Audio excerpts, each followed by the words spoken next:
Hi friends, welcome back to study with Janu. நிறைய பேர் எங்கிட்ட கேட்டது கரண்ட் அஃபேர்ஸ் வந்து எப்படி படிக்கிறது, அதுக்கான ஒரு டிப்ஸ் வந்து கொடுங்க அப்படின்னு வந்து கேட்டிருந்தீங்க. ஸோ அதை தான் இந்த லாங் வீடியோவில் வந்து நான் ஷேர் பண்ணுறேன். நான் ஃபாலோ பண்ணுற டிப்ஸ் எல்லாமே வந்து உங்களுக்கு ஷேர் பண்ணுறேன். நீங்களுமே அதை வந்து ஃபாலோ பண்ணி பாருங்கள், உங்களுக்கு வந்து யூஸ்ஃபுல்லாக வந்து இருக்கும். ஃபஸ்ட் பாயிண்ட் வந்து டெய்லி வந்து ஒரு 30 மினிட்ஸ் இல்லைனா 1 ஹவர் வந்து கரண்ட் அஃபேர்ஸ்க்கு வந்து ஸ்பெண்ட் பண்ணுங்கள். செகண்ட் வந்து கரண்ட் சோர்ஸ் வந்து நீங்கள் ஃபாலோ பண்ணுங்கள். அது நியூஸ் பேப்பராக இருக்கட்டும், இல்லைனா யூடியூப் சேனல் இருக்கட்டும், உங்களுக்கு எது கன்வீனியண்ட்டாக இருக்கோ அதை வந்து ஃபாலோ பண்ணுங்கள். நிறைய யூடியூப் சேனல் வந்து இருக்குது. இப்போ Sanju current affairs, study with Dharshini, அப்புறம் டேஃப் ஐஏஎஸ் அகாடமி, இதெல்லாம் வந்து கரண்ட் அஃபேர்ஸ்க்கு வந்து பெஸ்ட்டாக இருக்கும்.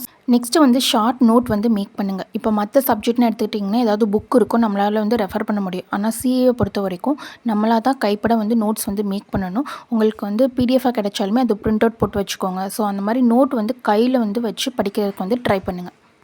நெக்ஸ்ட்டு வந்து மந்த்லி ஒன்ஸ் இல்லைனா வீக்லி ஒன்ஸ் வந்து ரிவைஸ் பண்ணிடுங்க நீங்கள் எடுக்கிற நோட்ஸ் எல்லாமே. கரண்ட் அஃபேர்ஸை பொறுத்த வரைக்கும் எக்ஸாம் ஓரியன்டாக எப்படி கொஸ்டின் வந்து கேட்குறாங்களோ அதை அனலைஸ் பண்ணிவிட்டு அதுக்கேற்ற மாதிரி வந்து நீங்கள் படிக்க வந்து ஸ்டார்ட் பண்ணுங்கள். எல்லாமே படிச்சிங்க அப்படின்னா உங்களுக்கு வந்து மறந்து தான் போகுமே தவிர ஞாபகம் வச்சுக்க முடியாது.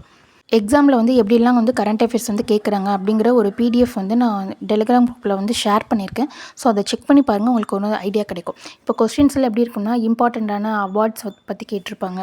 அதுக்கப்புறம் வந்து நம்ம தமிழ்நாட்டில் இருக்கக்கூடிய நியூஸ் வந்து நீங்கள் நல்லா படிச்சுக்கணும், ஸ்கீம்ஸ் எல்லாம் வந்து படிச்சுக்கணும். அதே மாதிரி கொஸ்டின்ஸ் எல்லாமே வந்து நீங்கள் ப்ராக்டிஸ் பண்ணும்போது எம்சிக்யூ டைப்பில் வந்து கொஸ்டின்ஸ் வந்து ப்ராக்டிஸ் பண்ணி பாருங்கள். ஸோ அப்போ தான் நான் எல்லா ஆப்ஷன்லையும் வச்சு நீங்கள் இன்னும் வந்து உங்களுக்கு கரண்ட் அஃபேர்ஸ் வந்து இன்க்ரீஸாக வந்து நம்ம பார்த்துக்க முடியும்.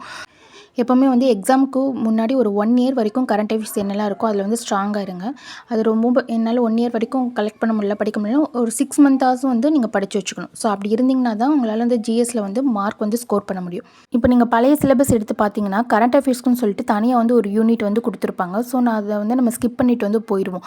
ஆனால் இப்போ இருக்கக்கூடிய சிலபஸ் எடுத்து பார்த்தீங்க அப்படின்னா எல்லா யூனிட்லேயுமே கரண்ட் அஃபேர்ஸ் வந்து இன்க்ளூட் பண்ணியிருப்பாங்க. இப்போ கரண்ட் அஃபேர்ஸ் வந்து கண்டிப்பாக நம்ம படித்தா மட்டும்தான் ஜிஎஸ்சில் வந்து ஒரு நல்ல ஸ்கோர் வந்து நம்மளால் பண்ண முடியும். ஸோ இந்த மாதிரி எல்லாம் கரண்ட் அஃபேர்ஸ் வந்து நீங்கள் படிச்சிங்க அப்படின்னா உங்களால் வந்து ஸ்ட்ராங்காக ஆக முடியும் கரண்ட் அஃபேர்ஸில். ஸோ ஏதாவது டவுட் இருந்துச்சு அப்படின்னா நீங்கள் கமெண்ட் பண்ணுங்கள், நான் உங்களுக்கு ஷேர் பண்ணுறேன். என்னோடய பேஜ் வந்து சப்போர்ட் பண்ணுங்கள், நம்ம எல்லோரும் வந்து சேர்ந்து படிக்கலாம். நாளைக்கு நெக்ஸ்ட் வீடியோவில் பார்க்கலாம். தேங்க்யூ, பாய்.